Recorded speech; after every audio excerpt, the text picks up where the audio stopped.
wabarakatuh teman-teman ya, yang lainnya.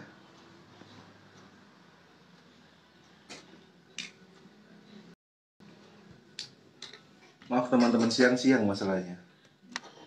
Habis sholat Jumat kita lumayan kecapean. Kalem. Halo Setuan, Aso Sulan-Sulan, Hai dia, selamat datang. Lastri 2138, selamat bergabung, apa kabar Lastri? Teman-teman, selamat berdatang di mata kuliah Logika Penerapan Hukum. Silviano Nasrul 69, apa kabar?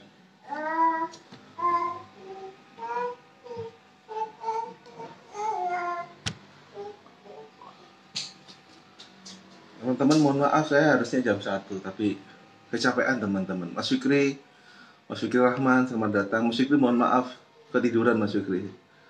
Harusnya jam 1 saya molor setengah 2, Mas Fikri WA saya baru buka. Baru Jumatan tidur, kemudian selesai Jumatan tidur Mas Fikri, mohon maaf. Teman-teman, saya ucapkan selamat datang di mata kuliah Logika dan Penerapan Hukum pada siang hari ini.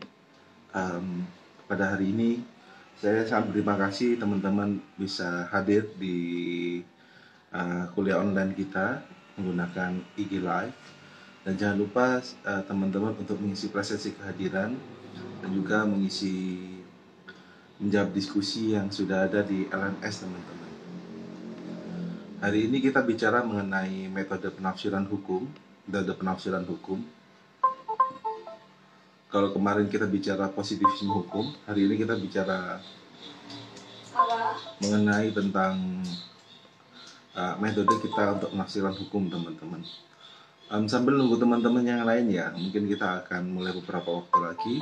Teman-teman bisa ngisi presensi kehadiran. Kalau seumpama ngisi presensi kehadiran masih hang, teman-teman cari waktu mungkin mendekati jam 6 sore. Karena kalau sekarang ini saya coba Nurul itu masih gangguan mungkin LMS-nya. Di Febi, Dimas Setiawan, Amalia AF26, Nurul Komaria 23, Pak Ikutul Mahmuda, apa kabar? El Alfa, selamat datang, apa kabar Alfa? Teman-teman sambil makan siang nggak apa-apa, sambil kita diskusi ya. Oh iya, minggu depan kita diskusi presentasi juga ya.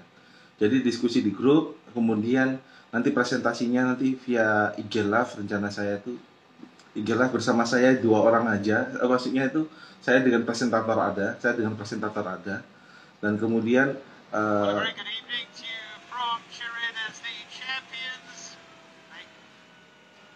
teman-teman biar kita fokus ya, karena saya pribadi saya ngajar Senin sampai Minggu teman-teman. Saya Senin sampai Jumat saya di YIN Jember dengan 12 mata kuliah, 24 SKS. Di STIH Lumajang saya hari Sabtu ngajar di 2 mata kuliah di Lumajang. Di STIH Jenderal Sudirman Lumajang saya masih ngajar juga. Dan kemudian hari Minggu saya ngajar di UT Jember dengan sistem juga online juga. Hari Minggu malam saya ngajar di UT Jakarta teman-teman. Maka kemudian Senin sampai Minggu saya full ngajarnya. Biar saya terfokus di situ, terfokus pengajaran dengan tidak dirumitkan masalah perbedaan ya. Karena kemarin teman-teman banyak yang komplain, ada yang Zoom, ada yang Google Meet. Yang Zoom mereka merasa lebih hemat Zoom, yang Google Meet. Sebenarnya saya tujuannya cuma satu teman-teman, saya gunakan IG ini agar ada riwayat live kita, dan kemudian bisa saya laporkan ke pihak LMS YIN Jember. Maknanya apa? Manakala mahasiswa tersebut tidak bisa mengikuti kuliah, mereka bisa memutar, ataupun mereka juga bisa menggunakan konsep merdeka belajar di situ. Jadi kalau dia tidak bisa mengikuti mata kuliah saya Logika Penerapan Hukum, mereka bisa ambil mungkin dari materi yang saya share di YouTube seperti itu. Oke. Assalamualaikum warahmatullahi wabarakatuh. Bismillahirrahmanirrahim. Alhamdulillah salatu wassalam alikal ali ayyakhul anam. Rabbun karim wa anta dzu khulqin adifasyalan nafasyalan indal karim, amma ba'du. Yang saya hormati teman-teman semua mahasiswa yang hari ini ikut bergabung di mata kuliah logika dan penerapan hukum. Pada siang hari ini saya merasa cukup bangga, cukup senang teman-teman bisa menyempatkan waktu untuk bisa sharing mengenai metode penafsiran hukum di sini. Saya sangat berterima kasih pada teman-teman semua yang sudah online di depan saya pada siang hari ini. Dan terkhusus juga koordinator kelas Mas Fikri yang sudah mengingatkan jalannya perkuliahan. Harusnya jam 1 saya kemudian bangun tidur teman-teman, baru Jumatan selesai jam setengah 1, kebablasan sampai setengah 2. Saya mohon maaf di situ. Oke teman-teman, kita bicara metode penafsiran hukum di sini. Di dalam konsep kita sebagai penganut civil law system, banyak negara perserikatan bangsa-bangsa, Indonesia penganut civil law system. Di dua negara itu ada namanya, di negara seluruh dunia ada dua sistem. Ada civil law system dengan kontinental, ada common law system. Kalau civil law system coraknya itu ayatnya adalah mereka berdasarkan undang-undang, berdasarkan putusan yang tertulis, dan kemudian common law system dan konsep hakim sebagai penemu hukum. Hakim sebagai penemu hukum teman-teman. Baik civil law system dan common law system, mereka menggunakan metode penafsiran hukum. Mereka menggunakan metode penafsiran hukum teman-teman. Karena kenapa? Banyak negara di bawah PBB, Perserikatan Bangsa-Bangsa itu menggunakan konsep civil law system. Apa itu konsep civil law system? Maka mereka berdasarkan peraturan perundang-undangan tertulis yang menjadi pedoman mereka untuk menangani suatu kasus. Kita mengetahui teman-teman semua bahwasanya undang-undang itu produk politik. Undang-undang itu produk politik. Maka Rusco pun sering menerangkan, yakni adalah Macy, law as tool for social engineering. Hukum itu Macy, Cindy Maekasari, hukum itu adalah alat untuk perekayasa sosial. Maka maknanya hukum itu untuk mengatur masyarakat adalah dengan hukum, aturan. Apa itu hukum? Apa itu aturan? Yakni seperangkat aturan yang berisi perintah, larangan, himbauan, dan ada sanksi yang dibuat oleh legislatif. Dalam hal ini adalah Indonesia, DPR RI teman-teman. Maka pembuatan undang-undang itu, pembuatan undang-undang teman-teman semua, teman-teman tahu cara membuat undang-undang. Undang-undang kan dibuat pertama naskah akademik. Setelah naskah akademik dibuat oleh DPR RI, maka kemudian menjadi rancangan undang-undang. Rancangan undang-undang itu kemudian yang menjadi undang-undang. Naskah akademik itu isinya apa? Seperti proposal teman-teman. Sesuai dengan Undang-Undang Nomor 12 Tahun 2011, naskah akademik itu bentuknya seperti proposal pembuatan suatu pentingnya mengapa undang-undang itu ada. Maka kemudian di dalam naskah akademik ada filosofisnya, ada pertimbangan sosiologisnya, ada pertimbangan ekonomisnya, ada pertimbangan historisnya, ada pertimbangan tentang adanya dalam hal ini Cindy pendapat masyarakat di situ.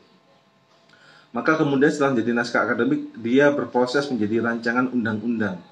Rancangan undang-undang ini dihitung pasal per pasal teman-teman, pasal per pasal, dan kemudian dan ayat-ayatnya. Maka mengapa undang-undang itu penting? Apa tujuannya? Apa riwayatnya? Seringkali yakni apabila ada masyarakat itu ada kekosongan hukum, maka afkarina yang dibuat itu adalah undang-undang terlebih dahulu. Undang-undang adalah produk politik yang dibuat oleh legislatif teman-teman. Yang dibuat undang-undang dulu, baru kemudian setelah undang-undang, rancangan undang-undang menjadi undang-undang. Sama halnya teman-teman, kalau teman-teman Rina Sristoningsih itu mengikuti pembuatan perda kan pertama naskah akademik. Setelah naskah akademik menjadi raperda, rancangan peraturan daerah provinsi atau kabupaten kota, baru kemudian menjadi perda. Setelah peraturan ini dibuat oleh DPR membentuk undang-undang, maka kemudian peraturan ini teman-teman wajib untuk ditaati di sini. Wajib ditaati teman-teman. Diikuti oleh masyarakat.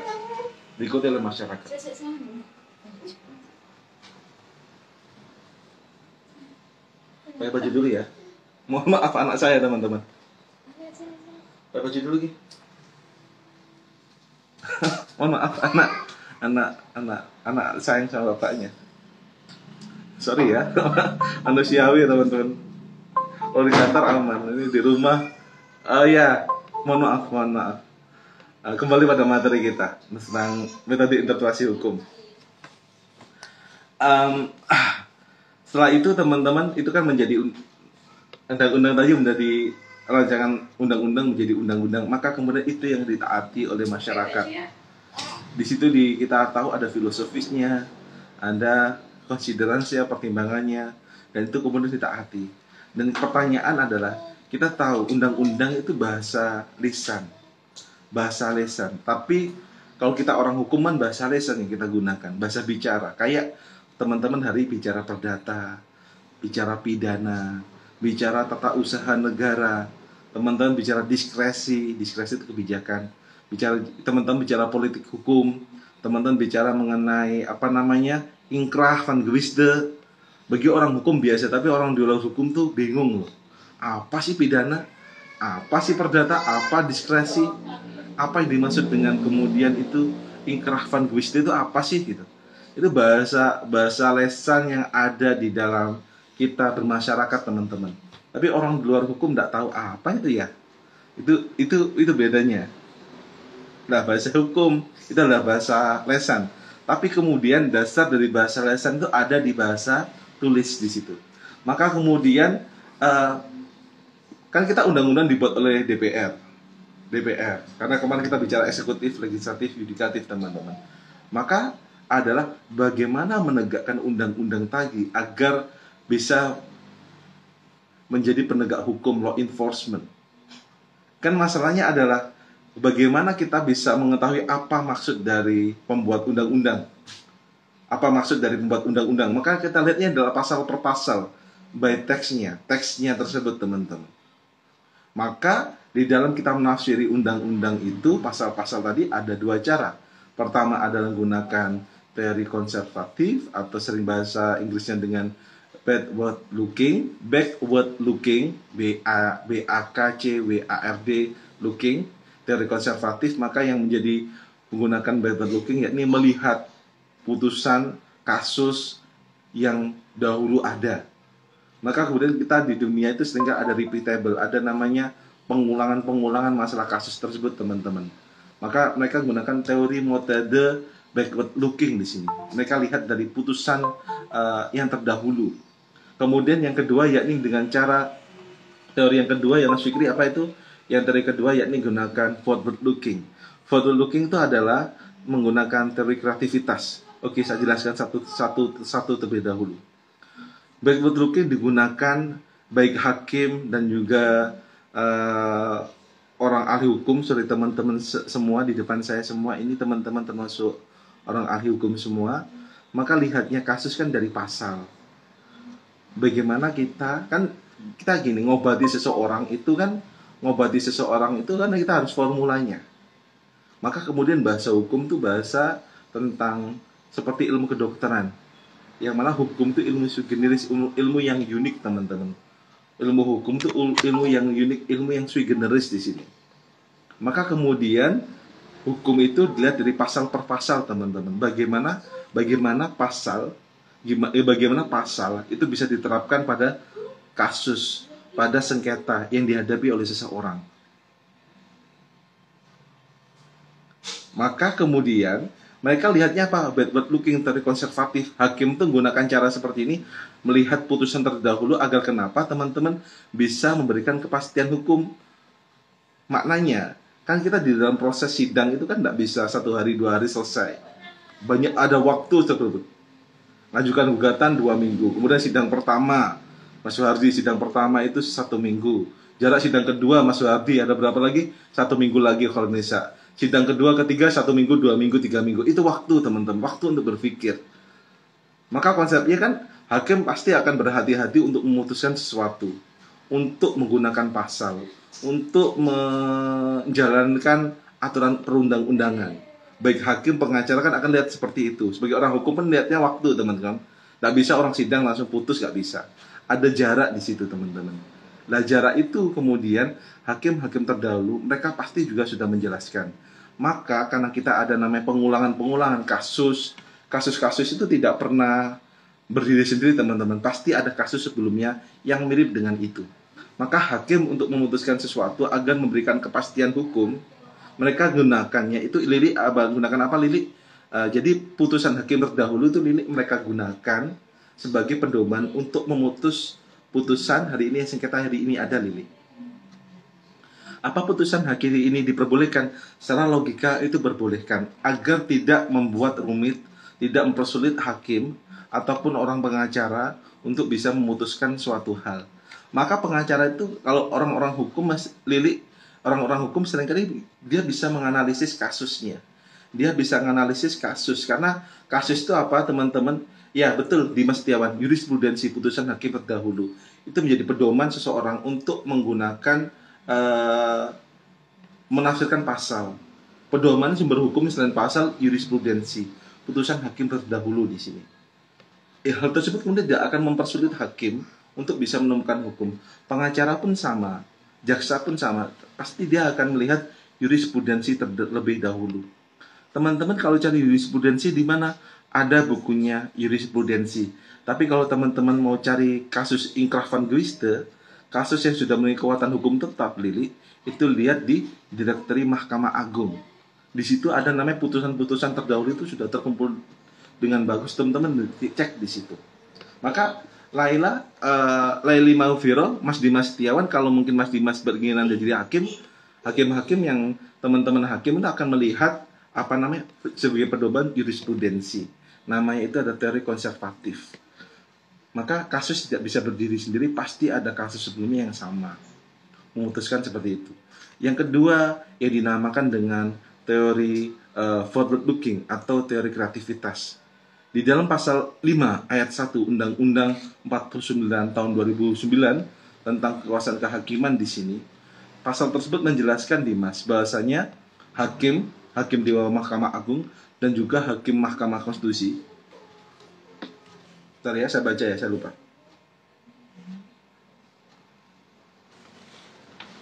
Di pasal 5 ayat 1 Undang-Undang 48 tahun 2009 tentang kekuasaan kehakiman menjelaskan seperti ini teman-teman. Hakim di bawah Mahkamah Agung ya, bukan hakim garis. Bukan hakim garis. Ini hakim ini juga bukan Lukmanul Hakim, bukan. Tapi hakim di bawah Mahkamah Agung dan juga hakim konstitusi wajib menggali, mengikuti dan memahami nilai-nilai hukum dan rasa keadilan yang hidup di masyarakat. Jadi di sini di dalam forward looking itu menekankan, interpretasi ini menekankan pada pencarian ide dan gagasan baru yang sesuai dengan keadaan sekarang. Mencari ide dan gagasan baru yang sesuai dengan keadaan sekarang teman-teman. Tanpa melihat atau mencari makna original dari konsep hukum tersebut di sini. Dia mengembangkan konsep-konsep baru, ide-ide baru. Karena sesuai dengan Undang-Undang nomor 48 tahun 2009 tentang kekuasaan kehakiman, pasal 5 ayat 1, hakim dan hakim konstitusi itu wajib menggali, mengikuti, memahami nilai-nilai hukum dan rasa keadilan yang hidup di masyarakat. Maknanya apa? Hakim mencari kebenaran baru, mencari sumber informasi baru, mencari kemudian putusan baru yang sesuai dengan rasa keadilan di masyarakat. Itu hakim diperbolehkan seperti itu. Maka itu bagian dari yang dinamakan teori kreativitas teman-teman, atau yang kita sebut adalah hukum progresif. Maka ketentuan ini mewajibkan hakim untuk memutuskan berdasarkan nilai keadilan yang hidup di masyarakat. Terus bagaimana Pak Basuki? Kan sudah ada putusannya, putusan di jurisprudensi. Jurisprudensi tetap menjadi bagian, tapi dinilai nanti apabila dikhawatirkannya teman-teman ternyata putusannya tidak sesuai dengan keadilan masyarakat pada saat ini, kan bisa jadi kebenaran atau keadilan tadi pada tahun 2009 dengan tahun 2020 kan berbeda. Maka hakim wajib untuk mencari, menggali ide-ide baru. Maka Lili itu sering disebut dengan hukum progresif. Hukum progresif Lili bagiannya.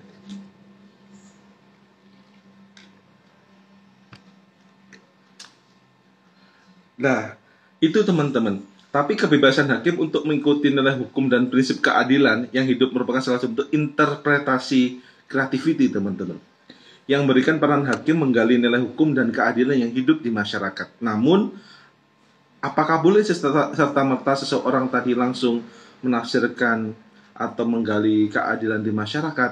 Tidak serta-merta. Ada syaratnya, teman-teman. Pertama, menerapkan hukum yang bersumber dari peraturan perundang-undangan dengan tepat dan benar sesuai dengan prinsip dan asas hukum di sini. Dia harus tetap berpedoman pada peraturan perundang-undangan, teman-teman.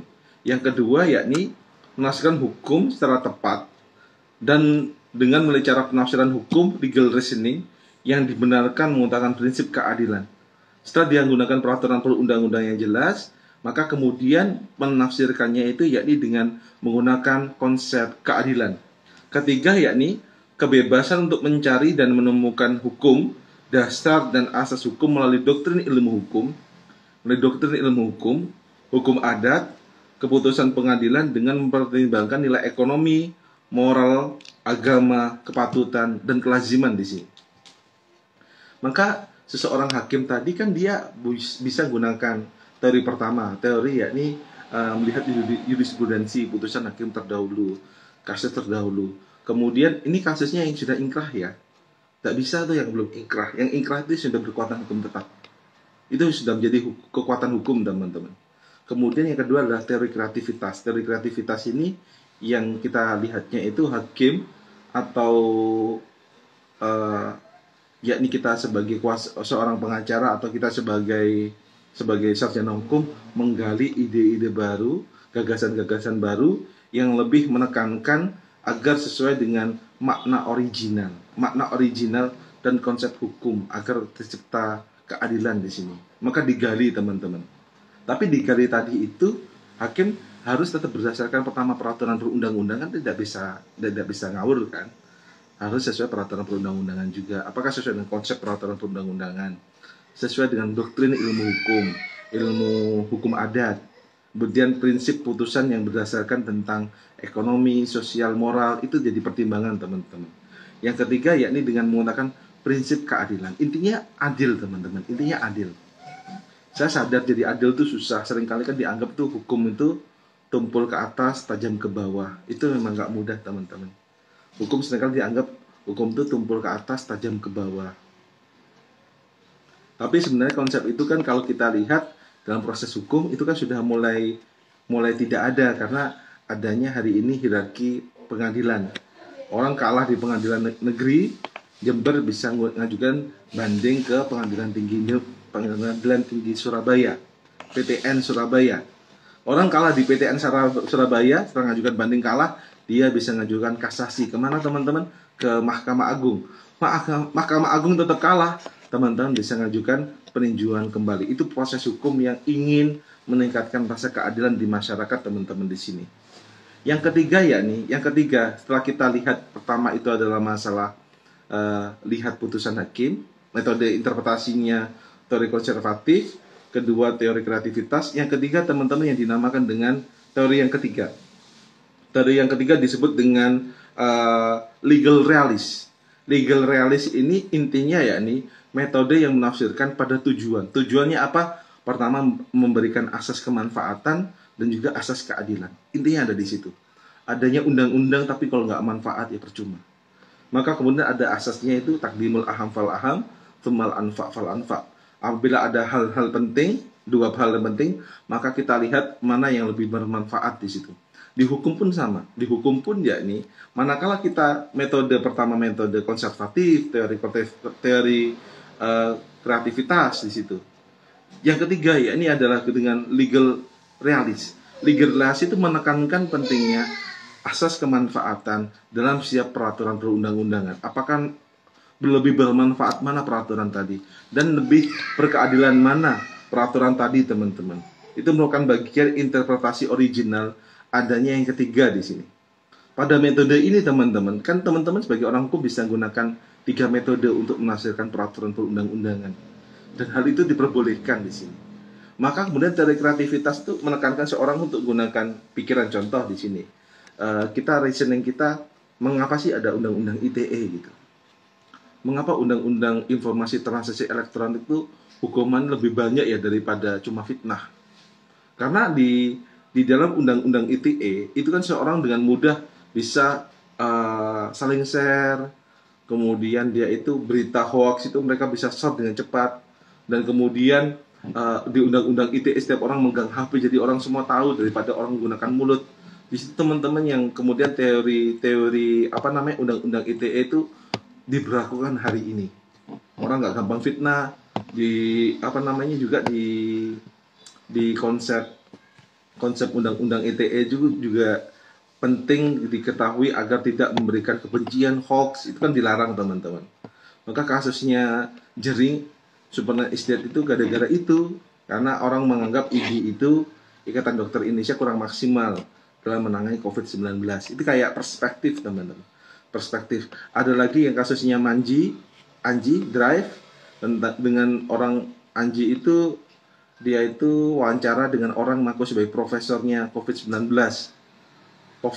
Dia sebagai penemu obat COVID-19, ternyata itu bukan profesor teman-teman. Maka itu yang menjadi masalah di dalam hal ini kita laksanakan di sini. Maka kemudian teman-teman, di dalam kita bicara masalah interpretasi di sini, dalam kita bicara ada dua macam interpretasi hukum teman-teman. Pertama yakni originalitas. Originalitas itu yang kita lihat pertama adalah tentang harus berdasarkan orisinil dalam peraturan perundang-undang. Apa substansi dari peraturan perundang-undangan itu menjadi fondasi teman-teman. Kedua yakni kreativitas atau inovasi. Maka kalau teman-teman itu ingin menafsirkan undang-undang, maka teman-teman harus melihat pertama adalah gramatikal. Apa gramatikal? Tata bahasa teman-teman. Teman-teman harus lihat tata bahasanya. Setiap normanya kan kita punya bahasa. Barang siapa melakukan pembunuhan berencana, maka dihukum selama 20 tahun penjara. Kan ada gramatikal di situ yang kita lihat pasal per pasal. Apalagi mungkin teman-teman punya masalah apa di pasal? Teman-teman hafal pasal apa coba? Pasal apa mungkin? Coba kita pasal ini lah. Pasal apa? Pasal tentang apa ya? Pasal tentang kekuasaan kehakiman. Kita memahami pasal 5 Undang-Undang 48 tahun 2009 tentang kekuasaan kehakiman, kita baca teman-teman ya. Hakim dan hakim konstitusi wajib menggali, mengikuti dan memahami nilai-nilai hukum dan rasa keadilan yang hidup di masyarakat. Kita dalam gramatikal kita maknai apa yang dimaksud hakim, apa yang dimaksud dengan hakim konstitusi. Ternyata hal berbeda. Kalau makna gramatikalnya, apakah hakim dan hakim konstitusi itu wajib diawasi oleh Komisi Yudisial, KY? Ternyata yang bisa diawasi Komisi Yudisial cuma hakim di bawah Mahkamah Agung, bukan hakim di bawah Mahkamah Konstitusi. Maka orang hukum harus jeli di situ. Gramatikalnya, normanya, gramatikal tata bahasa. Setelah gramatikal teman-teman, kita bicara apa? Kemudian kita bicara ada namanya teori perbandingan di sini, perbandingan hukum. Kita harus bandingkan hukum ini bagaimana undang-undang ITE diterapkan Indonesia sama luar negeri. Kan itu menjadi fondasi kita untuk bisa berpendapat teman-teman. Oke. Yang ketiga yakni terhadap perbandingan yakni sistematis apa yang di dalam suatu peraturan perundang-undangan itu bisa juga menjadi analisis kita untuk bisa menemukan makna di dalam setiap peraturan perundang-undangan di sini. Maka peraturan perundang-undangan itu di dalam undang-undang, cara membacanya itu pasal per pasal, per undang-undang, dan kemudian bagaimana kita menafsiri pasal per pasal itu teman-teman. Oke, Aldi ada pertanyaan dulu, Bang Tata, halo Bang Tata. Dari sini dulu teman-teman, mungkin ada hal yang ditanyakan terlebih dahulu. Ada yang ditanyakan dulu teman-teman di dalam dalam logika dan penerapan hukum ini tentang metode penafsiran, mungkin ada yang ditanyakan dulu. Oh ya, minggu depan kita mulai diskusi ya teman-teman ya. Tolong mungkin nanti Mas Fikri minta bantuannya untuk bagi kelompok biar presentasi. Nanti presentasi kita kita diskusikan kembali Mas Fikri, dan kemudian saya kenapa gunakan diskusi agar teman-teman juga aktif gitu, tidak cuma saya saja yang aktif, tapi teman-teman juga aktif untuk bisa kita berdiskusi bersama di sini. Oke, mungkin teman-teman ada pertanyaan terlebih dahulu, kami silahkan.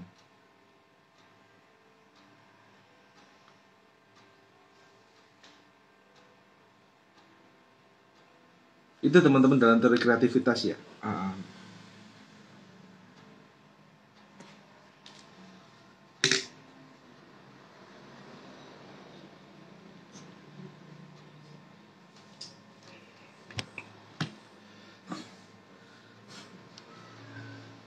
Ada pertanyaan dulu teman-teman?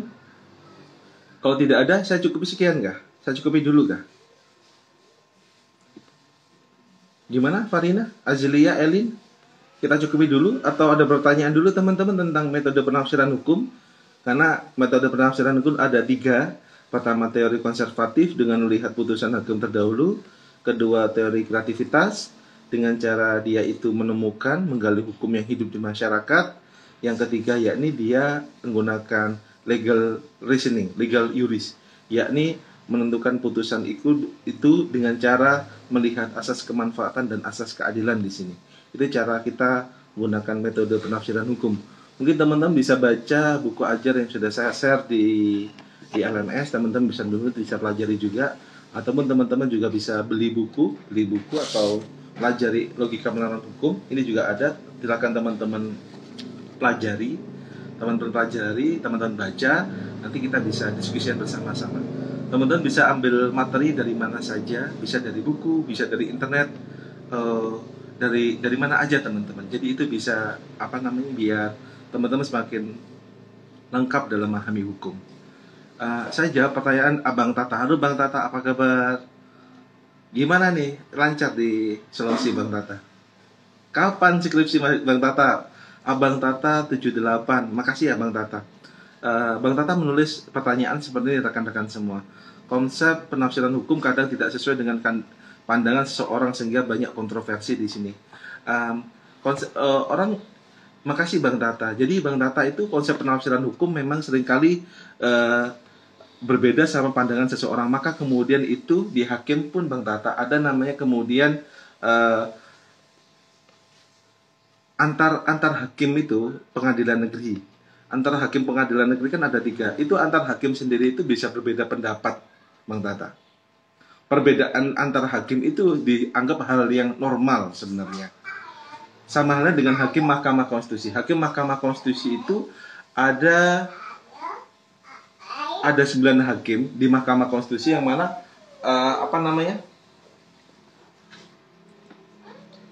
hakim di Mahkamah Konstitusi itu juga mereka adanya perbedaan pendapat di situ. Maka pendapat antar hakim itu disatukan dengan cara apa? Memberikan waktu untuk menghasilkan suatu putusan. Sebelum mencapai putusan pasti hakim akan berunding terlebih dahulu, teman-teman. Pasti akan diputuskan terlebih dahulu dan itu diperbolehkan. Maka kemudian konsep penafsiran hukum tidak sesuai dengan pandangan seseorang sehingga banyak kontroversi. Di sini kemudian yang menjadi pedoman itu ini putusan hakim. Bukan pendapat seorang di luar persidangan, bukan pendapat seorang di dalam acara televisi, bukan. Tapi pendapat hukum atau penafsiran hukum itu adalah yang terjadi di dalam persidangan. Baik itu sebagai pengacara, baik itu sebagai jaksa, baik itu sebagai hakim atau sebagai saksi ahli. Maka yang menjadi pedoman itu yakni Bang Tata itu penafsiran apa yang terjadi dalam peraturan perundang-undangan khususnya di dalam persidangan, bukan yang ada di luar persidangan Bang Tata. Kalau di dalam luar persidangan Bang Tata, di dalam luar persidangan itu adalah opini, pendapat. Opini atau pendapat. Opini pendapat bisa jadi berbeda teman-teman. Karena kenapa? Karena bukti-bukti berita acara persidangan di pengadilan belum tentu sama dengan apa pendapat yang ada. Dengan yang ada di mana? Yang ada di dalam persidangan teman-teman. Maka penafsiran hukum dengan cara seperti ini akan bisa memberikan keadilan khususnya. Tapi andaikan tidak terima bagaimana? Kalau tidak terima bagaimana teman-teman? Kalau tidak terima bisa menggunakannya itu apa teman-teman? Kalau tidak terima digunakan ya bisa banding, bisa kasasi, kan itu sah-sah saja. Dan menggunakan kita putusan hakim di sini, putusan pengadilan. Oke, itu Bang Tata mungkin ya. Itu maka penafsiran Bang Tata bukan di luar persidangan tapi di dalam persidangan Bang Tata. Di dalam persidangan itu pasti orang akan analisis kasus. Kan setiap kasus beda-beda. Kasus pemukulan aja. Pemukulan itu kalau kita teliti itu bisa berbeda-beda teman-teman. Beda kasus beda cara menyelesaikannya. Bicara waris aja, waris itu beda kasus, beda cara menyelesaikannya. Beda masalah waris aja, akta hibah, beda kasus, beda cara penyelesaiannya. Walaupun sama, tapi ada detail-detail yang berbeda, teman-teman. Ada detail-detail yang berbeda karena orangnya yang berbeda di situ. Kasusnya sama. Maka kemudian menggalinya apa yang ada di dalam persidangan. Maka kemudian teman-teman kalau sebagai jaksa harus harus jago menulis. Hal-hal penting harus ditulis. Kenapa? Agar tidak lupa.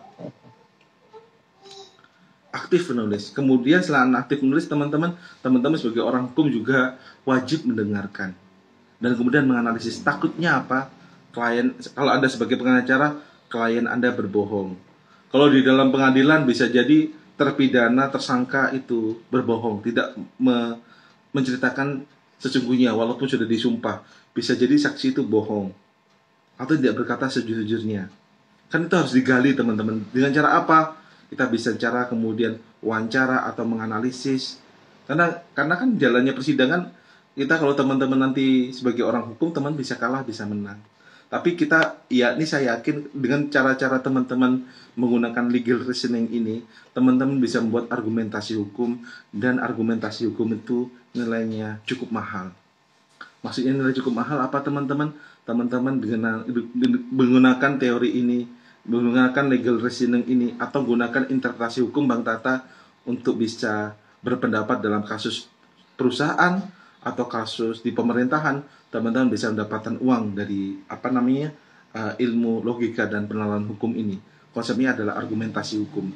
Itu Bang Tata yang bisa saya jelaskan. Mungkin teman-teman yang lain ada hal yang ditanyakan, kami silahkan. Ada pertanyaan dulu Mas Fikri? Nadia? Lili, ada pertanyaan dulu Lili? Razalia, Fahrini Amalia, Abadi, 16. Aldinur, ada pertanyaan dulu teman-teman. Lutfi, jangan lupa ngisi sesi kehadiran ya Dimas, sama menjawab diskusi Mas Dimas ya. Ada pertanyaan dulu teman-teman. Bang Tata, Mas Fikri. Kalau tidak ada, saya cukupi dulu ya teman-teman ya. Teman-teman bisa lanjut kegiatan yang lain. Ada pertanyaan dulu, mungkin saya tunggu. Kalau tidak ada, saya cukupi. Teman-teman bisa berlanjut ke mata kuliah lain atau bisa istirahat. Karena Jumat waktunya cukup pendek, jadi kadang-kala kita itu siang-siang capek juga. Itu saya bayangkan kalau kita tatap muka di lantai 3 gedung G itu. Aduh, panas-panas kayak gini. Abang Tata 78, terima kasih, saya puas walaupun ini bukan kelas saya. Hehe, makasih Bang Tata sudah mampir.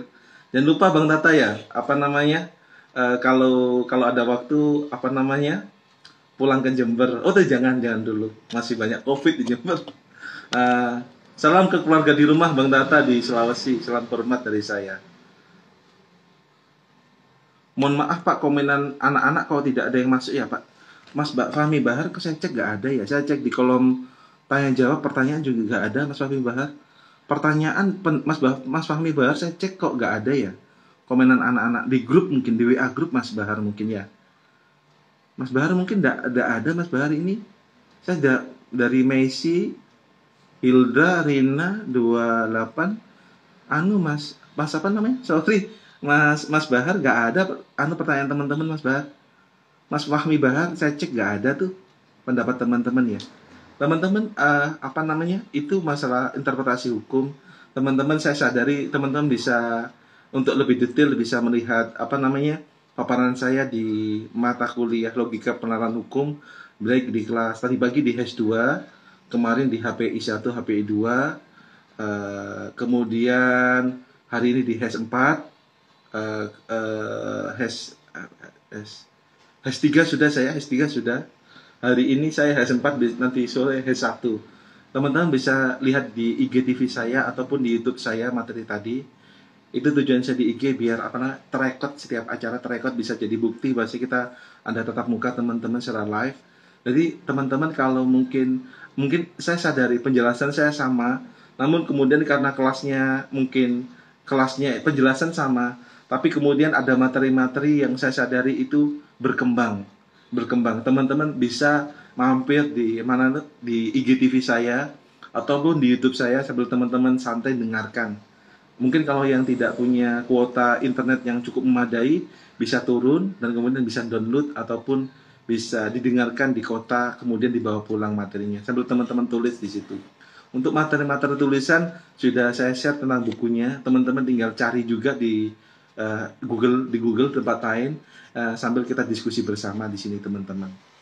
Saya sadari kita banyak adaptasi dengan daring ini agar kuliah kita harapannya kuliah kita bisa maksimal dengan kuliah daring ini. Maka kemudian saya membuka pertanyaan teman-teman dengan cara live ini. Apakah kampus lain gunakan seperti ini Pak Basuki? Kampus lain pun menggunakan seperti ini teman-teman. Nggak cuma LMS tapi tatap muka seperti ini. Zoom saya banyak komentar teman-teman nggak kuat di kuota internet karena seperti itu, karena nggak semua menggunakan Telkomsel. Maka kemudian saya tahan terlebih dahulu teman-teman. Itu dulu teman-teman, ada pertanyaan dulu kami silahkan. Tidak ada kalau gitu ya Mas Fahmi, tidak ada? Saya cukupi dulu teman-teman ya. Mungkin teman-teman itu dulu mungkin yang bisa saya jelaskan mengenai metode penafsiran hukum. Kalau ada pertanyaan bisa ditulis di WA Group ataupun di kolom direct message ke saya, bisa ke DM saya. Dan saya mohon maaf teman-teman, tadi kecapean saya jam 1 habis sholat Jumat. Mohon maaf, dan saya terima kasih teman-teman sudah mampir di IG live saya, IGTV saya. Saya makasih banget di situ pada teman-teman semua. Moga-moga teman-teman diberi kesehatan, kesuksesan, rezeki yang luas dan berkah. Amin. Bang Tata khususnya, makasih Bang Tata. Saya cukupi terlebih dahulu. Mari perkuliahan kita pada siang hari ini kita tutup dengan baca surat Al-Asr. Bismillahirrahmanirrahim. Al-asri innal insana lafi khusrin illa lilladzina amanu wa 'amilus solihati wa tawassaw bil haqqi wa tawassaw bis sabr. Makasih waktunya teman-teman. Mohon maaf kalau ada ucap ataupun waktu yang molor. Harusnya saya jam 1 tapi baru mulai di setengah 2. Saya mohon maaf di situ. Terima kasih sudah mampir. Assalamualaikum warahmatullahi wabarakatuh. Dadah, makasih teman-teman.